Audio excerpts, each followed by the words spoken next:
जय माँ दुर्गा। नवरात्रि हिंदू धर्म का एक महत्वपूर्ण त्योहार है जिसमें देवी दुर्गा के 9 स्वरूपों की पूजा की जाती है। यह 9 दिन का पर्व होता है जिसमें प्रत्येक दिन को एक विशेष देवी के स्वरूप से जोड़ा गया है। चौथे दिन को चतुर्थी के रूप में जाना जाता है और इस दिन माँ कूष्मांडा की पूजा की जाती है। माँ कूष्मांडा देवी दुर्गा के चौथे स्वरूप के रूप में पूजी जाती हैं। वे अपने आप में एक अद्भुत सौंदर्य और शक्ति के प्रतीक हैं।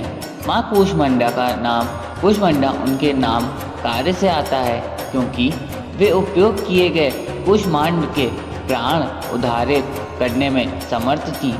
नवरात्रि के चौथे दिन भक्त अपने घरों में माँ कूष्मांडा की मूर्ति की पूजा करते हैं। वे इस मूर्ति को ध्यान में रखकर अपनी आराधना करते हैं और उनके आशीर्वाद की कामना करते हैं।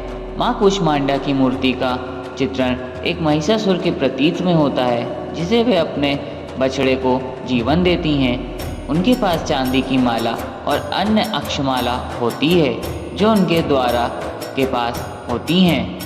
कूष्मांडा माता की पूजा से भक्तों को स्वास्थ्य और विकास की प्राप्ति होती है। वे उनके आशीर्वाद से रोग और बुराइयों से मुक्ति प्राप्त करते हैं और उनके जीवन में सुख, समृद्धि और सफलता की कामना करते हैं। नवरात्रि के चौथे दिन का महत्व धार्मिक और सामाजिक दृष्टि से बहुत महत्वपूर्ण है। यह दिन हमारे जीवन में स्वास्थ्य और समृद्धि की प्राप्ति के लिए है और हम अपने परिवार और समाज के साथ मिलकर माँ कूष्मांडा की पूजा करते हैं। इसके अलावा यह दिन हमारे संदेशों को साझा करने के और एक दूसरे के साथ सामंजस्य को बिताने का भी मौका होता है। नवरात्रि के चौथे दिन का महत्व हमारे जीवन में स्वास्थ्य, विकास और समृद्धि की प्राप्ति के लिए होता है और यह हमारे समाज में एकता और सामंजस्य को बढ़ावा देने का भी मौका होता है। माँ कूष्मांडा की पूजा और आराधना से हम उनके आशीर्वाद को प्राप्त करते हैं और हमारे जीवन के विभिन्न पहलुओं में समृद्धि और सफलता की कामना करते हैं। इस तरह नवरात्रि के चौथे दिन की पूजा एक महत्वपूर्ण धार्मिक और सामाजिक पर्व है जो हमें स्वास्थ्य, समृद्धि और सफलता की प्राप्ति के लिए प्रेरित करता है और हम देवी कूष्मांडा के आशीर्वाद का स्वागत करने का मौका प्रदान करते हैं। अपनी मन हल्की हंसी के द्वारा अंड यानी ब्राह्मण को उत्पन्न करने के कारण इस देवी को कूष्मांडा के नाम से अभिहित किया गया है।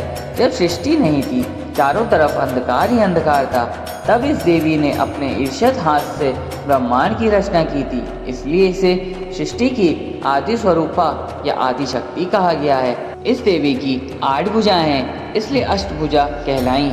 इनके 7 हाथों में क्रमशः कमंडल, धनुष, बाण, कमल पुष्प, अमृतपूर्ण कलश, चक्र तथा गदा है। 8वें हाथ में सभी सिद्धियां और निधियों को देने वाला जपमाला है। इस देवी का वाहन सिंह है और इन्हें कुम्हड़े की बलि प्रिय है। संस्कृति में कुम्हड़े का कूष्मांड कहते हैं, इसलिए इस देवी को कूष्मांडा भी कहते हैं। इस देवी का वास सूर्यमंडल के भीतर लोक में है। सूर्य लोक में रहने की शक्ति क्षमता केवल इन्हीं में है, इसलिए इनके शरीर की कांति और प्रभा सूर्य की भांति ही दैदीप्यमान है। इनके ही तेज से 10 दिशाएं आलोकित हैं। ब्रह्मांड की सभी वस्तुओं और प्राणियों में इन्हीं का तेज व्याप्त है। अचंचल और पवित्र मन से नवरात्रि के चौथे दिन इस देवी की पूजा आराधना करना चाहिए। इससे भक्तों के रोगों और शोकों का नाश होता है तथा उसे आयु, यश, बल और आरोग्य प्राप्त होता है। ये देवी अत्यल्प सेवा और भक्ति से ही प्रसन्न होकर आशीर्वाद देती हैं। सच्चे मन से पूजा करने वालों को सुमनता से परम पद प्राप्त होता है। विधि विधान से पूजा करने पर भक्त को कम समय में ही कृपा का सूक्ष्म भाव अनुभव होने लगता है। यह देवी आधियों व्याधियों से मुक्त करती हैं और उससे सुख, समृद्धि और उन्नति प्रदान करती हैं। अतः इस देवी की उपासना में भक्तों को सदैव तत्पर रहना चाहिए।